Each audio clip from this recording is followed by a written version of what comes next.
everyone, I'm Aria and welcome to another speed build. So today I am building a starter home in Willow Creek.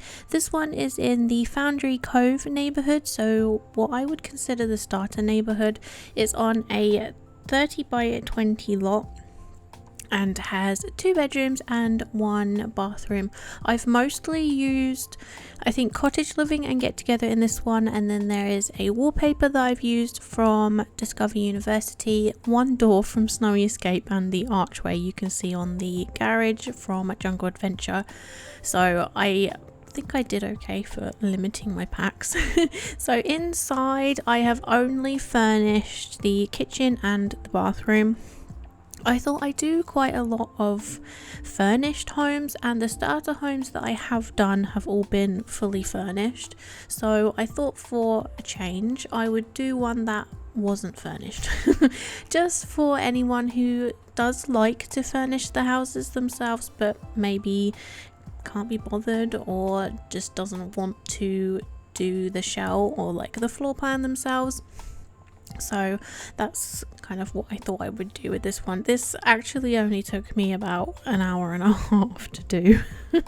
I was going off of a reference image, I suppose. I'll put a image up on the screen for you. It doesn't actually look that much like it in the end, but that was kind of the inspiration that I had for this. I had no idea what the actual floor plan of that house looks like, and I don't know what the back of the house looks like either. I just kind of made that bit up as I went. So what I thought that I would kind of come up with a story, I guess, for this one, and I quite liked the idea that maybe this house has been in this neighborhood for quite a while and it's just not really been used that much, so I didn't want to include any more packs than I already had. Otherwise I probably would have used the cracks from vampires and maybe some of the floor water marks and things from Strangerville, but because I didn't want to use too many packs I didn't include them, but I thought they would probably go pretty well with this. So I thought that maybe this house has been here for quite a while, not really been particularly looked after. So the garden, for example, is a little bit overgrown because I wanted to do my usual landscaping style, which is quite wild, I guess. It's just kind of what I feel like looks good, and I just kind of shove it in and see how it looks in the end. But it does, to me, ends up looking a little bit messy, but I quite like that messy look. So yeah, I thought it was just maybe like it had been here for a little while and so nobody's been around to take care of it. I quite liked using the grass pieces that we got in the live edit menu from Cottage Living, so I've used one of those in the back garden and I think it looks really nice. Most of the windows that I've used and the doors I think are all Cottage Living. The back door I think is base game, and then these little like arched ones are from Get Together. So something that I have been doing in the last couple of builds is using the median wall height and then raising the foundation across all of the house up, I think by 3, and then in the kitchen I add an extra one to make it like up by 4, which is roughly the same height. I think actually it is the same height as the short wall height. So when you try and put like the cabinets in for the kitchen, they do go up to the ceiling and they fit in really nicely. But then you can do this little trick that I've done with the garage, which is again something that I've been doing lately. I've done it in my last build I think, and then I've done it in a couple of my like off-camera homes, and I used that garage for my collectibles and for any other kind of skill building activities that don't necessarily fit in with the rest of the house.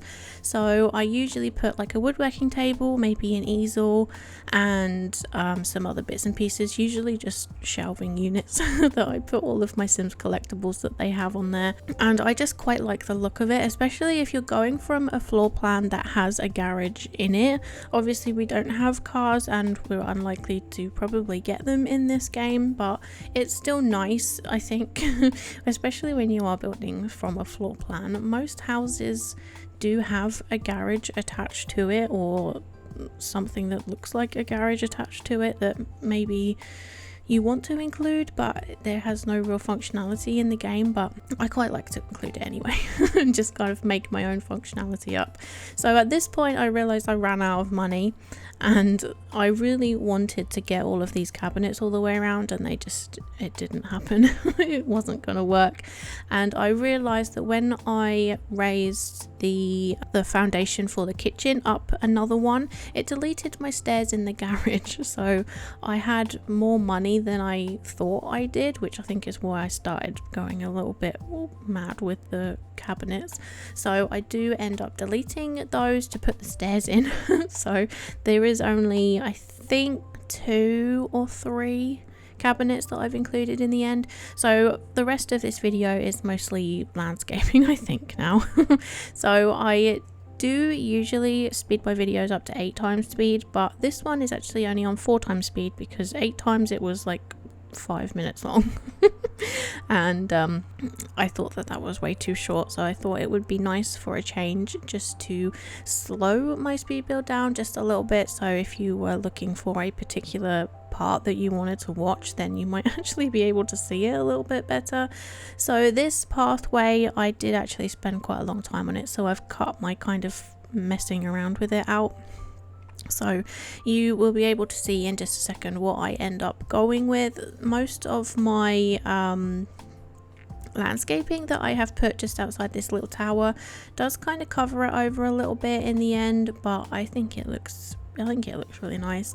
The landscaping bits and the car that you can see out the front, I have used the tool mod to move those. My original plan, this was not last year, maybe the year before, I think, when I kind of was first introduced to the tool mod. I really wanted to make like a base save that didn't have any changes to the builds or the founders the townies. I don't know why I said founders, that doesn't make any sense. Yeah, didn't have any changes to the builds or the townies, but I did want to go in with the tool mod and add like bits where there were gaps. So this neighborhood, for example, I think this is actually the only one I've done, but I've added a couple of picnic benches. There is a jungle gym, and they've put like a couple of cars in the street, some benches out the front that you can see there. I think there's a fire hydrant, and then I've just added in some landscaping to like the gaps just to kind of make it look a little bit more inviting, because obviously it's quite empty, isn't it, when you first go into a new save? There's like hardly anything there, and I understand why they have done that, but for me personally it's just a little bit too empty. So I wanted to just add a couple of bits and pieces with the tool mod just to kind of bring it to life a little bit, but eventually I found that it was just a little bit too much work for me, so I literally only did this neighborhood and then I didn't do any more. I might still, you know, go in and do it again, but at the moment I have no plans to. But yeah, just in case you were wondering why this one has a lot more plants and things out the front than what it should do. As for the rest of the landscaping that I've done on this lot, I've tried to use mostly base game live edit plants, which I always use those because I don't know, they just seem to be my favorite ones. They've always got like nice greenery differences in the color, so they kind of don't look like you've just got a massive block of green. The foliage is just slightly different in places. Some of it's a little more brighter and some of it's a little more, I don't know, like minty, I guess you could say. Like some of these white flowers, I think they've got like quite minty looking leaves, whereas the orange bushes are really vibrant, and some of the other base game things like the shrubbery comes in 2 different swatches, so I think they look really nice. These ivory, I can't speak today, ivy pieces are from I think they're from Discover University 2, and yes, they are the debug menu. They are just a little bit too big, but I do really like them. So I do end up changing them with the tool mod. I'm not sure if I do it on camera, I might do it afterwards. And the other thing that I didn't do on camera is add some window boxes. I've used the debug ones from Cottage Living because I couldn't afford any more. But I think they look really nice. I haven't put them everywhere. I think I've only put them on the tower and maybe on this back window that's the same as the tower windows. But I thought they just needed a little bit extra decoration.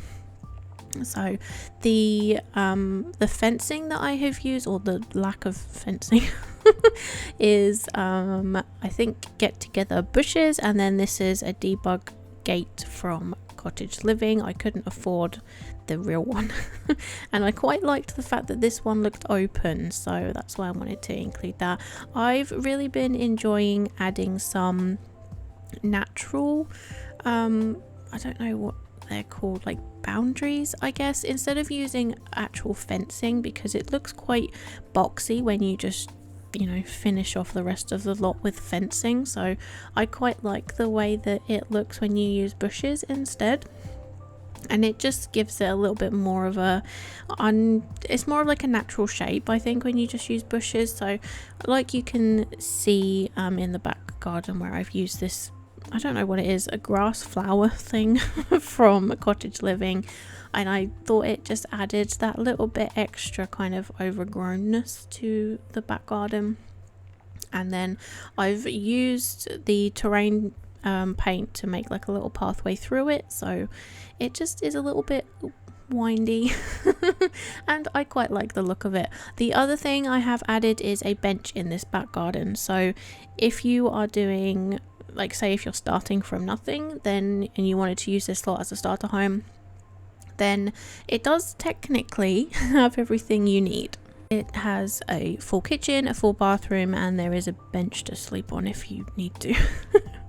So I forgot to mention that this lot comes in at 17,917 simoleons, so I'm pretty sure that you literally only have a couple of simoleons left after placing this down. But Willow Creek for me is the best for collectibles, so it shouldn't take you long to save up the money. But anyway, we are at the end of the video, so I really hope you have enjoyed. Thank you for watching, and I will see you all next time.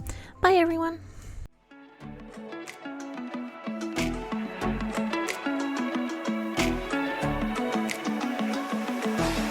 Yeah, I'm told you hate the month of May. Could've never told you that. Maybe I could keep you here someday, but we come apart. Didn't mean to steal that time you had. Could've never planned this so romance, but now we passed the month of May. You know it's spring for you. You don't fall too much, but I fall apart, 'cause you said I'm not around. When you want big rush every time